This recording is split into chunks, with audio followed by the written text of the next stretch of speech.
and you don't usually see that translate straight across. If this is an Ambessa ban right here for BFX, then it's going to be exactly the same bans that we saw previously, and it is. So these teams clearly know what they don't want to end up playing up against. So what are we going to see gone towards at this point? That's a lot of your strongest taken off of the board. The Jax, I think, hit the ban table in the previous round as a second round of bans, so you're just going to slam this one through, probably for Solokill. Although, yeah, to be fair, Solokill. Naiyou can totally play it. Definitely could take it to the jungle. Solokill didn't get to play a ton of Jax, it felt like, in the LPL this year. It was a lot of Ambessa, a lot of Cassante. Yeah. Didn't get a ton of Jax games, so it's fun to see him kind of branch out. I think Jax is in a better spot now to play it, but the classic answer into the Jax to try and maybe get away with a pretty clear lane lead is going to be the Jace. So, again, it's clear. Favored in the lane, I would feel like, and we saw the impact he had when he was in that position in our last game.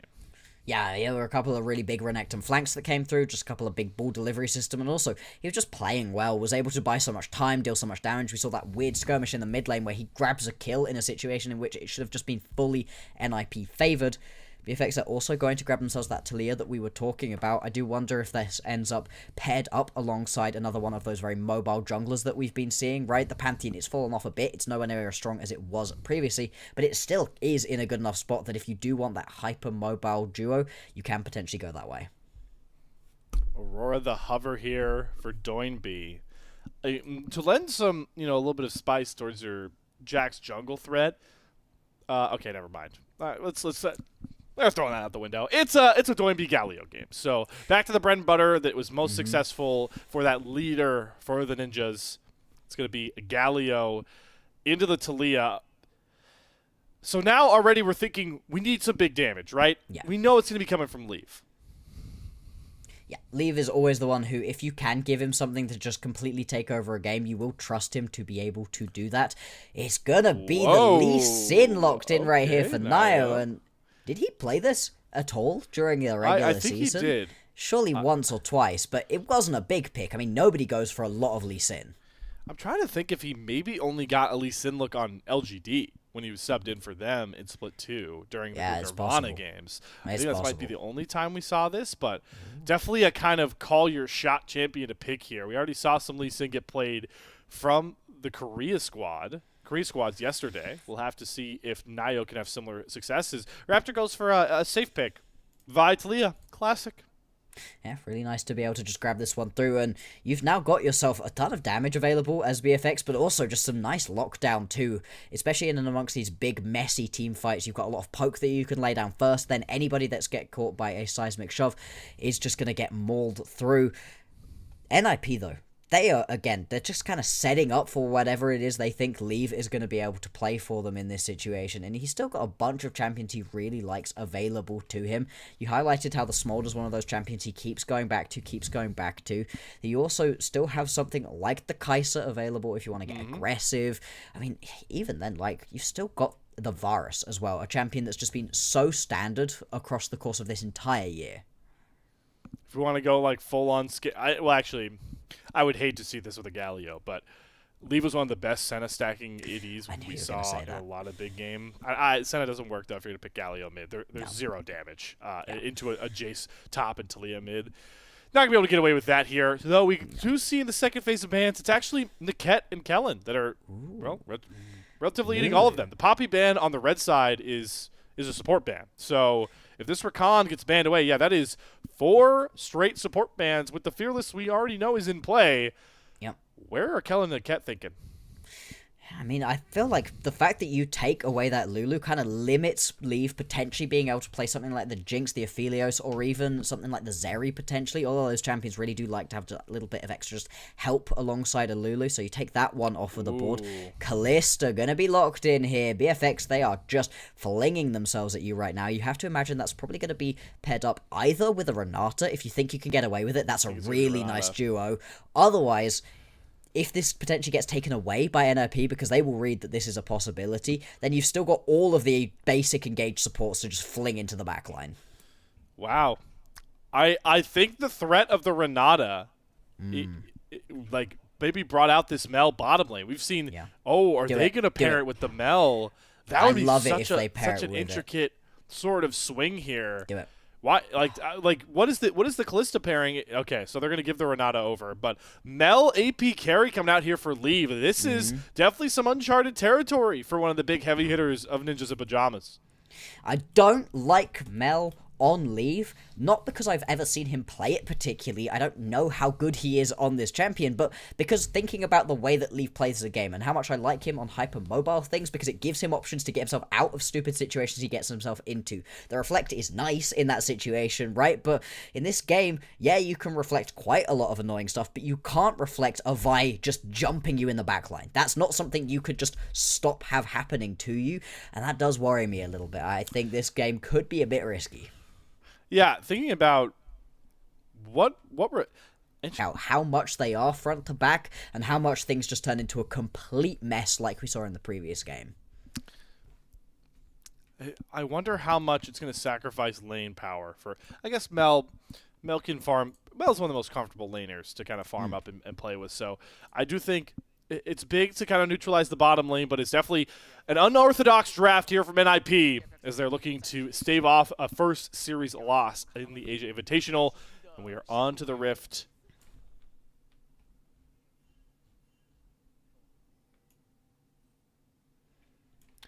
Okay. I know we're used to waiting for Gyos here. Yeah, I always my brain is like, pause. Yeah. Mel bot lane has not been great. I gotta be honest, I've been really loving the Mel mid lane. Again, not something we've been seeing super often in a lot of the tier 1s, but like when it does come out, I really like it. I really like it in a lot of games where the Hui's banned and you're like, I really need something to just deal some big boy damage later on that's a really oppressive laner that can just be super annoying. Oh, and they've got a couple things I can reflect. Mel. Boom. Slam it. The Mel ADC, I've been a lot less of a fan of, right? The AP ADCs are already a little bit interesting. They already play quite differently. The Ziggs is the one that we usually end up seeing, and that's done a lot better for us throughout the entirety of Split 3, but still, we've seen a lot of otherwise very good ADCs mispositioned badly on these champions because they're just very different to play. Leave has to start the snare here with the threat of Renata Kalista looking for a very positive trade, and yet Diable and Kellin still come away pretty comfortably. Going to pick up all this CS as well. Expected to see them get to level 2 first. Again, this lane gets a little more comfortable once Leave has all of his first couple rotations of spells. When he has the Reflect, the Snare, and the Poke to kind of farm up. Until then, it's rough living for NIP bot lane. Yeah, they're just going to get pushed out. This is the problem with the Mel bot lane, is you don't have that much to give, and especially when you're in that double range matchup, the Renata can always make it a particularly oppressive lane. You're just constantly dodging away from those handshakes, and just being given a free lane, exactly what you want from this just incredible player. He's looked so good. Even if the previous game wasn't the best look from him that we've seen, that was still a very high floor for this player. Without a doubt. And as we see the clear starting to come out for these junglers, another thing I want to talk about with Vi is integral to this champion that whoever jungler is piloting it is able to kind of comfort. Oh my god, they're just going to dive Leave. I mean, he's gotten completely poked out. Flashes, gets healed. Oh no, he's going to reflect the handshake, though. There's the ability they drafted this Mel for. So Leave is going to end up trading this, and Diable's far too low to catch us. Swings the sword. One awesome ability on the Mel AP carry makes the difference on that dive. Yep, and that's now going to be a kill to the Mel and a kill to Niket as well, which, I gotta be honest, isn't the end of the world. That gives you that little bit of extra power in this bottom lane that you were sorely missing out on. Incredibly ballsy to be going for a dive at this point, and Leave just ruins it immediately by being able to hit that double stun come on through. Then, I mean, you called it, right? Reflect, handshake, boom back. Without the cleanse in that situation, Diable just dies too without being able to pick up that return kill. Still, it is going to be that 2-for-1 down in the bottom side of the map, and it continues to be the most explosive lane we've got in this game. Still, it is going to be lane prio I want to talk about in really all three lanes. And it's huge for Vi as a champion to not be sort of hounded through her clear because of how weak she is in her first couple early clears. So the fact that Raptor has been able to comfortably farm wherever he's at, he's going to move down, actually try and double scuttle by this point as we see Solokill slamming into Clear, who is out of mana. The flash counter-strike stun. I don't know if Solokill has enough damage, but Clear wants to respect it with no mana bar. He's going to turn for some autos back, and Solokill calculates correctly and has his first namesake kill of the Asia Invitational. There we go. That's exactly what we know and love Solokill for. He's such a dominant laner. He gets put on tank duty relatively often, but as soon as you get him something that can go a bit more aggressive, skirmish a little bit more, it just puts him in such a nice spot, and he plays that one out perfectly. Raptor now getting hunted in his own jungle right now. I don't know how much Niket and Naiyou want to commit to this. I mean, it's just a 3v2 at face value. Naiyou gets chunked very low. They finally swing Leave over here. The Gromp is just chilling in front of 6 members. Hey, let's make it 7. Why not? Doinb, you want in on this action, man? We're playing for this Gromp. Are we really just going to 50-50 this Gromp on the smite? That is a flash out of, I believe that was Kellin that makes the flash move there. Yep, to get away from the Zenith Blade snare. I don't even remember who got the Gromp. I'm pretty sure Naiyou gets it. So he wins the Gromp sweepstakes. Yes, exactly. And that just wastes some time away from Raptor. Like you said, it's important for a Vi not to get harassed through the clear. Well, in that situation, you very much do not get to just play this one out. And Doinb is even able to get back to catch the majority of this wave. I love to see it, right? A Galio pre-level 6 being like, now I'll walk. It's all right. I'm not saying, hey, just wait until I've got Hero's Entrance. Then I'll come join you. Doinb more than happy to go play for his team and give his jungler that little bit of extra advantage that you really need in this kind of matchup, where both of these champions are quite useless once you get behind. That being said, of course, the Lee Sin buff from behind gives you way less than even a Vi can, so it is critical in this game for Naiyou to be able to get ahead. Hasn't been able to find any kills, any ganks yet, but just that little bit from the Gromp is nice. As the reflect down from Leave, Diable does a good job sidestepping the first snare. But here comes the heroic entrance into a 4v2 dive. Diable's desperately trying to run away from his turret. He flashes out of the Zenith Blade, and he's going to leave Kellin to drop. VicLa's going to try and find the trait, but the turret already takes him down. First kill, flash forward. VicLa gets a 2-man seismic shove into the shock blast. Hello, Clear is here to brawl, and he's going to make it NIP's problem. Naiyou flashes away from Clear, and they get a second kill traded back onto Diable. Don't do Naiyou's it. going back around. Sonic Wave lands. He has more than enough damage. It was Clear TPing in the middle of that, and VicLa's like, where did my marksman go? My god, I really thought that it was just going to be a collapse and there was no point in Naiyou going for that one, but no, absolutely is going to be worth it. Delays Diable getting back out onto the map. Whilst all of that is happening, Solokill's able to just keep himself nice and easy in his lane, having a good time there as well, stacking up that coal. This is well played overall by NIP, but it's a little bit messy. I like this at the end of the play from Leave. He ends up tanking the tower. You step just slightly out of range from Doinb, and that is killing Leave, but I love the way he steps back into the turret shot, makes sure that VicLa isn't able to get himself an extra kill, that there's just no point handing over to a mid laner. Nonetheless, BFX do get a lot of valuable summoners on the replay of this, right? You lose the flash off of Naiyou. That's going to be something they can look to punish here. Clear, coming back to a lane where he needs to really settle in and get the gold lead back in a comfortable position. But we'll see how much BFX try and make a problem out of their very, poke-oriented and early skirmishing power comp onto these grubs. I think they're already showing how much they want to prioritize the grubs, having Diable and Kellin already in the mid lane here at 7.5 minutes. Yeah, getting the ball rolling on this rotation coming through. Sending VicLa down to the bottom side of the map. Doesn't have teleport, doesn't have that Weaver's Wall up either. So if you are rotating, you're just going to be surfing your way over there as VicLa. But to be fair, nobody else really has any teleports either. Something to just bear in mind, keep an eye on as we go on through this game, is that Leave also does have the teleport, so there's just an extra teleport available to Ninjas in Pyjamas. That's going to make their late game map rotations and macro decisions that much easier to try to play around. Naiyou chilling, scouting out for potential gank onto Clear. Niket's like, hey man, think about a dive or what? They're just chilling in the pixel brush for now. These dives. And they recognize the Raptor, Kellin, and Diable are all off the map, and they're like, all right, they're definitely coming up towards this top river, so they'll secede position. Solokill's going to flash forward here to get the first stun, but Niket wasn't close enough. There's no solar flare on this Leona, and it's a flash down for very little. Raptor's going to steal one grub here. Does have ultimate alongside Naiyou as well. Do BFX want to fight for this? It felt like they were comfortable just taking one and getting out, but now they're taking up more space. They have Callista Rend. There's no way to step in. There's nothing to do. I mean, Wow, Doinb cancelled his reset, thinking, hey, I guess we are going in right here. But no, absolutely no decision. Nobody decides to pull the trigger and try to get on into the backline. Despite the fact Doinb had the heroic entrance once again, right? He could have gotten into the backline. This is an attempt at something sneaky, but fully on a ward, just about to expire. Clear is going to spot this one out, and that will be all 3 of the grubs going over to BFX, plus that first Drake puts them in a very nice spot right here. Of course, the early feats went over to NIP, so you're looking to claw that one back. And with 3 grubs on a Jace comp, a Talia comp, first brick feels much more in control for BNK FEARX. And like you mentioned, they are now 1 monster slaying away, so they definitely could backdoor into this feats of strength conversation. As Diable feeling the hurt of landing into a Mel. This is an unfortunate reality of going into an AP carry.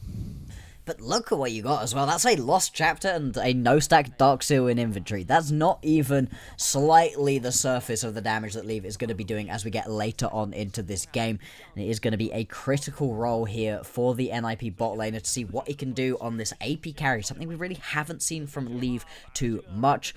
BFX got a couple members roaming down towards the bottom side of the map. Same thing with NIP. There's nothing to scrap over here for the next 1 minute 40 seconds, but that hasn't necessarily stopped either of these teams so far. Ball breaker forward here from Raptor. Lee burns the reflect, but you can't reflect this cease and desist. Heroic entrance from Doinb. Flash from Raptor away from the top. Goes back through with the vault breaker. Really great usage of the Vi kit to make sure he gets that kill on to Leave. And scatters the rest of the ninjas, falling in different directions, but there's more vault breakers to be had from Raptor. Flash handshake from Kellin too.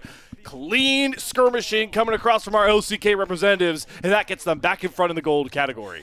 There we go, BFX, just make that one work. Play a little bit higher tempo there from NIP, despite the fact NIP think they've got a catch in that situation. They try to initiate a little bit, but just isn't going to work out for them. Like you said, it is going to be a gold lead still, just a couple hundred. Leave. You do not want to step into this bush. He doesn't think they're in there. All right, let's see what he can do with the reflect. He's going to try and outplay the handshake. Oh, but he doesn't grab it this time. Solar Flare comes across with the bailout. Make sure Diable gets the kill, and the death brush working out here for BFX. I love it. Absolutely love being able to see just this little bit of sneakiness coming on through. They tried it previously, trying to get into a brush topside. Didn't work out. Hey, we'll just run it on back. Yeah, like we were saying, this was Leave thinking he could potentially get himself a little bit of an extra play here, and doesn't end up happening through the just return damage as well. Naiyou has flash here, doesn't decide to do it because he thinks he's just on the edge of that vault breaker from Raptor, but no, is going to get tagged by that one. The late flash means he's just missing out onto another engage tool. BFX back out in front, and just out of sheer superior mechanics, it really felt like in that last play. Raptor in his bag on the Vi, and it's important to remember that Vi as a champion will fall off a cliff if games go late, so it's good to see Raptor realizing that and thinking, hey, every single time I have a cease and desist up, I'm going to look to skirmish because we need to get the ball rolling on this comp. It is Jace, Kalista, and Vi. They are not reliable past like 25, 30 minutes. No, they are not. These are champions that want to be bursting people out pre-resistances before you can start getting any of these defensive tools in inventory, right? At the point at which you can potentially get yourself a golden or get any sort of GA, it just takes away so much from your ability to play through. What I was also going to say was they threw up that grasshopper again in the corner, and did you see how far over into the BFX side it was? This is clearly an LCK fan. Just feels comfortable on that side of the box. There's nothing to do with who's on that side of the box, right? Can grasshoppers decipher the logos of our teams? That's a question for the scientists out there. Can Dragon decipher a very murky Drake setup? I think he can, because Diable is going to get jumped on by Solokill. Kellin is close by, though. Full rotation of spells from Solokill, doesn't get the kill. And he uses the Grandmaster's Might, so Diable's going to be able to get himself back up healthy. He'll actually have to take a reset, but I think BFX are fine with this because while everything's going on in the mid lane, the bottom lane, the river, Clear is getting a lot of solo gold. Yeah, he's just constantly pushing right here. Already grabbed himself 3 turret plates. Might be able to grab a 4th at this point. I mean, if this is delayed enough. Good flash, Diable. Hostile takeover, sends Solokill after his own teammate. Heroic entrance comes through. Doinb gets 1 taunt. Kellin and Diable are under their own turret, but they need assistance rapidly. It's going to be VicLa coming over the top. Fate's Call going to come out to pull Kellin out of all the chaos, but it's Diable. The bailout comes across. Can they find any kills in time? No. Kills are rolling in the name of NIP, but clear TP's in. Good taunt comes across from Doinb. Hop out from Solokill. VicLa trying to find these kills with the rocks. The Devoured Shock Blast. Not finding any kills. Hammer stands forward for clear, but he has to let all these NIP members go with blinking health bars. Raptor ends up just heading towards the top side of the map to be able to finally take down that tower that Clear had been working on. Also going to steal away a couple of camps as Naiyou thinks about it, throws himself out a Q, isn't going to find it. And everything should just calm down right here. BFX once again finding themselves a pretty dominant fight overall. Off the back of what was a pretty nice dive to start off with from NIP. So close with the bailout. I mean, look how close you are for BFX to turn this one around. Blinking health bars, but it just isn't quite enough. Potentially if you get Clear involved a little bit quicker, but he just doesn't have the teleport through fast enough. It's a big taunt from Doinb that saves it. Ooh, flick back on a Niket, though, from VicLa. We got some spears stacked up on Niket, and there's the rend over. Good kill found there from VicLa, who has definitely been in his bag ever since those clutch Orianna shockwaves. Feels like he's in a comfort zone, and if he's playing well, BFX are a much scarier team. Absolutely. We're talking about this guy as potentially the weakest as Doinb teleports in. Man, is this what the third dive of the game NIP have done under the bot lane tier 1 turret? But that's if it ain't the cleanest. Broke, don't fix it. Yeah, I was going to say. That's the nicest that we've seen any of those teleport plays coming on through. That's the nicest that we've seen any of these dives coming on through for NIP work out. And that gets them back within touching distance of that gold. Still under 1,000, the difference between these two teams. We've still got 2.5 or so minutes until any next big objective comes on up. These teams are just scrapping for the hell of it at this point in the game, as you would expect. Honestly, from any LPL team, LCK maybe less so, but at this point, the sort of middle of the pack teams, they also do love a bit of a fight. And right now, one item completed onto all of these main carries is going to be incredibly important, because I've got to feel like this is the moment at which this BFX composition is fully online. Yeah, let's take stock of the items, right? So, Seraph's done for VicLa. The Blade of the Rune King's the big one here. Oh, Naiyou. Nice ward hop kick. Clear. Had no idea this jungle was not his domain to chill in. And he will be picked off. See exactly why Naiyou wanted to play Lee Sin. The playmaking ability he just showed. Yep, really nice to be able to do that. 2-1 and 2 right here for Naiyou. He's had an okay time so far. Like I said, in terms of the items, already having yourself that Sundered come on through just gives you that extra bit of damage, but also so much more survivability, especially on a composition that only really has Doinb as a true tank. You kind of do need that extra little bit of survivability on your dive buddies, and it's going to be nice to see that one come on through. Across the board, there isn't really anything too exciting in terms of items. This is pretty much what we were expecting first items to look like. It's what but what is the power that first items bring here? Because I do think NIP low-key have a little bit more power. It's more so that the fact that Leave goes Ludens. That is just a raw AP item. There's no Blackfire Torch where you're playing for your double burn later, no Liamdries.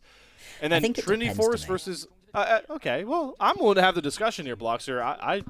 I want to know what you're thinking of this Ludens It depends play. how these team fights work out. I think the Ludens is great. I think it really works in these fights where you need a little bit of poke back to be able to play through, right? Yeah, it helps with your just full burst, but also if you're just constantly throwing out those Qs, seeing what damage you can land, that can be really useful in a game where you're playing up against a Jace and a Taliyah who's just going to be constantly throwing that poke out towards you. And if you look at the items that the Jace and Taliyah have, they don't really have quite so much poke damage at this point. It's a little bit of extra survivability for VicLa. Clear really is going to be good in the straight up hammer stance going in, but his poke, again, not going to be dealing that much damage. So the fact that you've got the Ludens to deal yours, that's going to make these pre-objective setups that much easier to play out. And so I agree. I think that NIP are in a good spot at that point, but then because of the items that BFX have gone, once these team fights actually start and you get on top of the opposition members, I think that's where you have the extra power of BFX.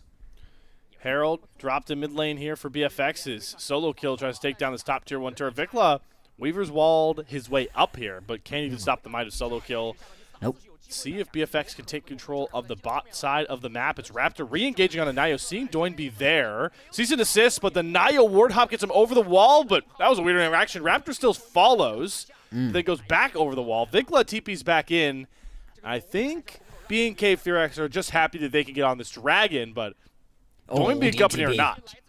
No, they're still going to look to go on in, and that's going to be the TP coming in from Solokill. Big flank. Oh, VicLa. Okay, he flashed out the hero's entrance, but he flashed into Solokill. Good solar flare from Niket over the wall. VicLa should die to Solokill here, and Naiyou sneaks in to get the dragon. Hostile takeover reflected back towards BFX. Clear though finds the kill on to leave, and Diable on the back of the pitch trying to get some big reds coming across, but he's getting stun locked. Huge vault breaker comes across for Raptor, though Diable is able to survive for so long. Solokill. But Solokill is the untouched one in this fight. Flashes after clear, but he's left Doinb in a 1v1 with Raptor. It's solo lanes versus jungle top right now, and Solokill wants all of the smoke. Flashes get the counter-strike stun. Raptor gonna try Vault Breaker. He's gonna knock Solokill off of him, but he's waiting to just hop back forward. Clear going through all of his spells, goes to the hammer stance. Good knock away to make sure Solokill doesn't get another counter-strike stun. But he's gonna make sure that BFX know Solokill will be a problem all game long.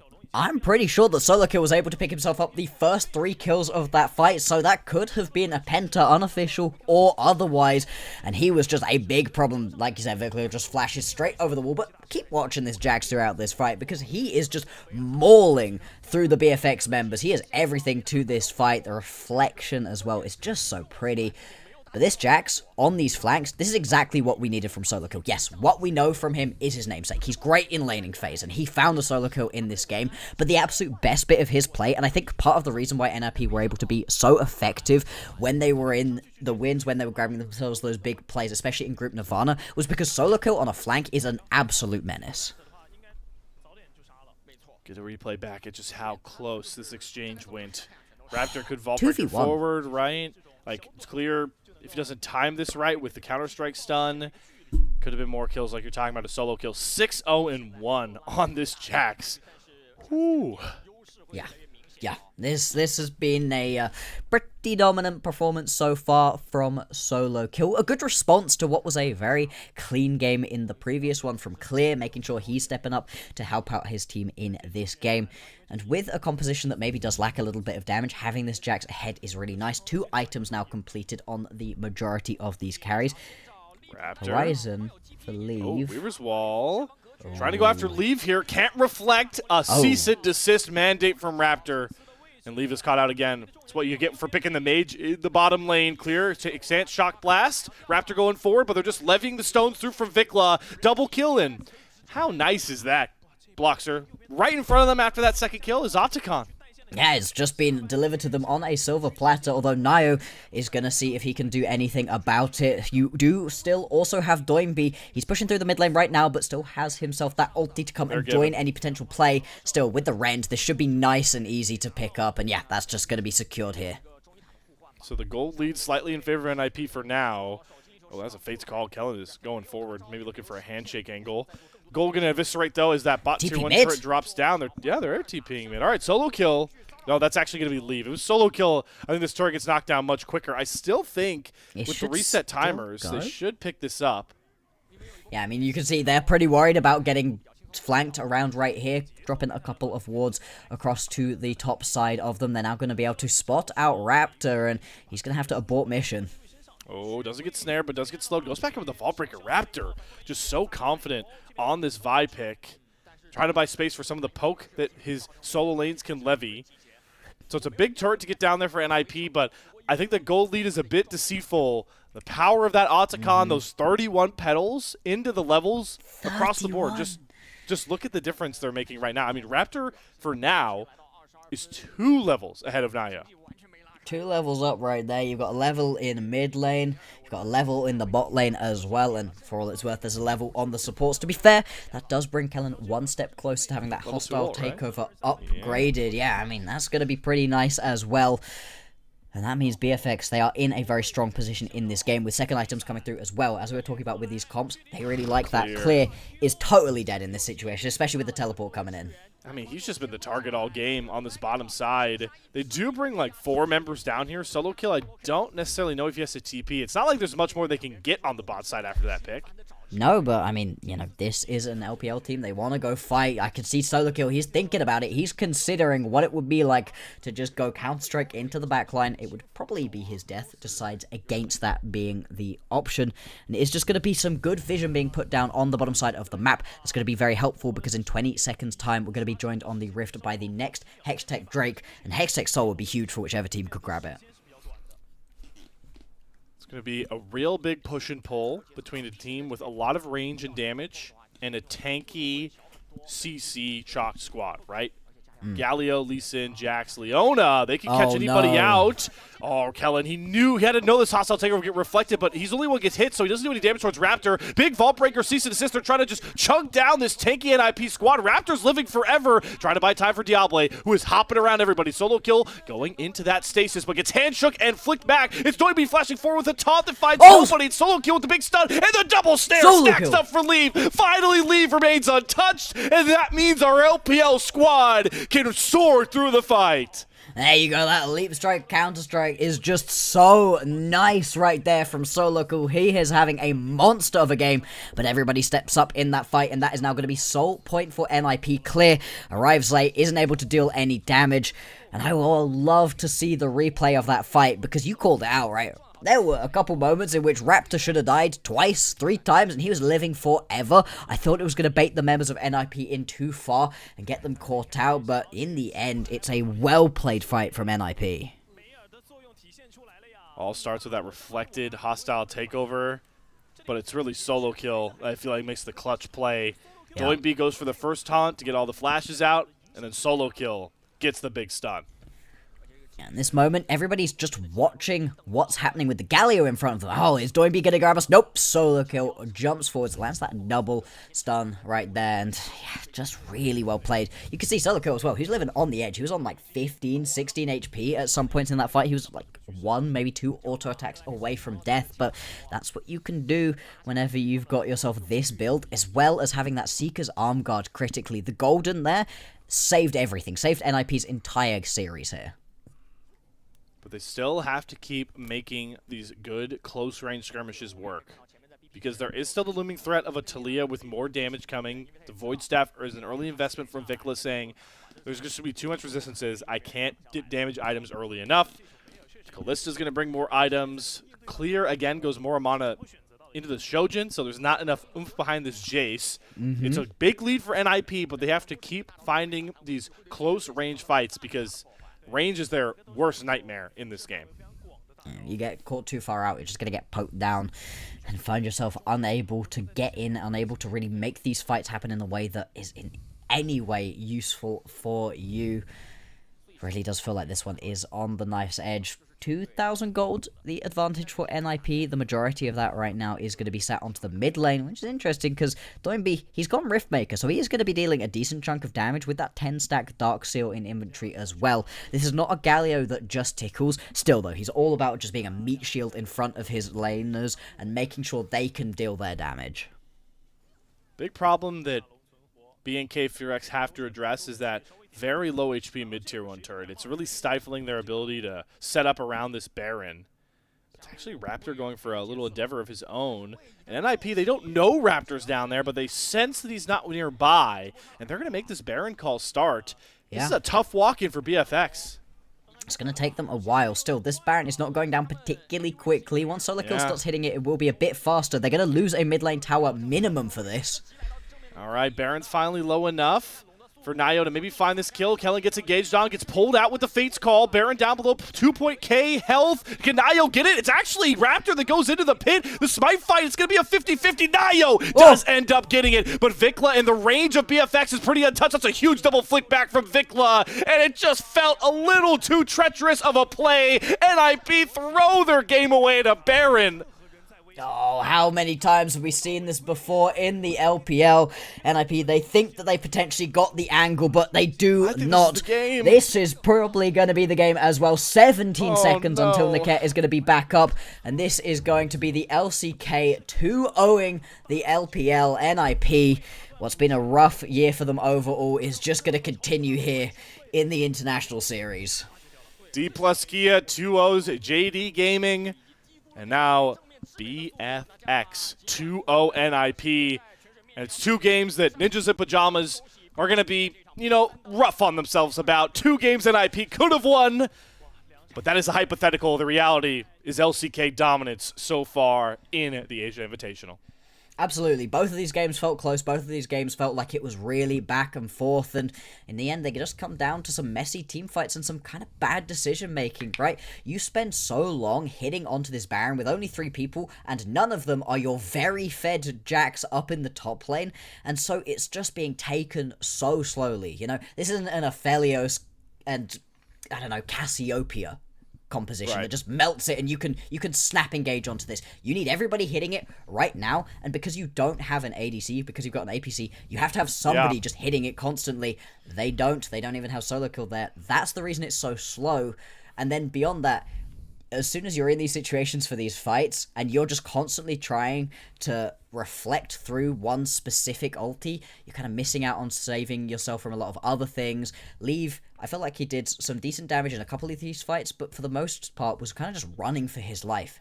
When these fights were close, Solokill was popping off. Yeah, Leave, I think, ends with either 7 or 8 deaths in this game. So it was a real pain point on this Mel. Again, I get the idea. They know they're going to go against Kalista Renata. It's a tough ask with all the AD carries they've got banned away, some of the supports that maybe Niket doesn't like, so they try and counter this big team fight ultimate, but it wasn't going to be enough. Once the highlights start rolling, though, Bloxer, I do, because the game ended so quickly, want to make sure, walk us through that last Baron, because there were a lot of weird moments in it that, I mean, I didn't even get to see here. We saw Raptor fly into the back of the pit. But maybe at the end of the day, it was the fact that Baron shreds those resistances. It's the slow Baron take like you're talking about in the range, right? You just get surrounded by J-Shot Blast to Leah. That's the problem. Yeah. Exactly.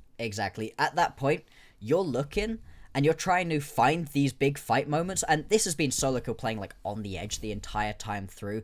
Naiyou hasn't actually found any big like insect kicks or anything. Doinb's had a couple of moments where he's been able to grab people in with the W, but even then, when you've had big moments, it's Solokill getting into the backline. But at the point at which he's managed to teleport over the back of the pit, then get into the pit to start hitting things, and then everybody kind of tries to jump away from the pit to get involved, you're just playing at the wrong levels of range. That's the point at which BFX can just dump all of their damage first, then play it out. Raptor gets into the pit and nearly steals this one away as well, and it felt like more of the only other problem NIP were really facing during the regular season, which was some communication issues, where half of them are thinking, let's go take the Baron, half of them are thinking, let's go kill our opponents, and that little bit of disconnect, any sort of disconnect facing up against an LCK team is enough to just ruin your game plan.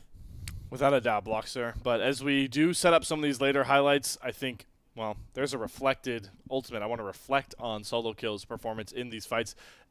He was just doing everything he possibly could. It's so unfortunate. His one death of the game is the end of the game. It's the end, yeah. That really does suck, but hey, we've got to give some big props. As much as we're sad about it, we've got to give some big props right here to BFX. That's them qualifying into the playoff stage. We'll see if they're going to be able to pick up their final win and get themselves undefeated through the group, but it doesn't matter. They are now going to be one of those teams making it through. That gives a lot of pressure to the other Group B teams to, hey, you got to step it up. There's now only one remaining place in the playoffs. NIP, yeah. And they're going to have to take on, you know, I'd have to look at the schedule to see if they play the Vikings next or Nongshim, but that NIP Nongshim match could really have a huge impact because the other LCK team in this Group B is going to want to Vikings make sure they make that playoff stage, right, too. So, all right, I stole your thunder, Bloxer. This is the Baron play. So, I mean, I think you put it aptly, right? It's just the slow Baron take and the poke on all sides. It's so slow. Right. It's really unfortunate to see. Now, this would have been very easy if it was the other side. You would have very easily been able to just say, it's Solokill. Man. That was just too good, though, I guess, right? Like, do we I think that's a high bar for these. That's the least ethical MVP he has received. All of the others were definitely better, but in this game, I gotta be honest, it was kind of one-sided on NIP. It was just Solokill doing well. I think Raptor's gotten robbed here. Okay, you know what? Kind of agree. Okay, fine. All right. So the Lucian game is a 3 out of 5, but this game is a 4 out of 5. Crazy work. Man. Actually crazy work. Yeah. I'm not quite sure what they're doing with that one. But yeah, BFX in this game, it was a lot more of a just overall team win. And to be fair, something that it doesn't really show up on the stat sheet, but was incredibly important, was there were multiple times where Kellin was 100% caught. Nope, yoink him back with the ulti, then fire him back out again in a safe position, able to get the big ultis off, able to get the handshakes and all of the bailouts in. That was just nice play. That's just some good Kalista that we were seeing right there. So yeah, it wasn't the flashiest, it wasn't the biggest performance overall. I gotta be honest, I thought VicLa played really well in that game. That was from a player we look at as a weakness. I thought he had some really nice pushbacks. I think the previous game he was also way better than we'd been expecting on that Orianna. I think there were a lot of places that this one could have gone, but okay, fine. Diable gets it in every game. Right. So Diable gets 4 MVPs for all 4 wins across the 5 games that BNK FEARX play in.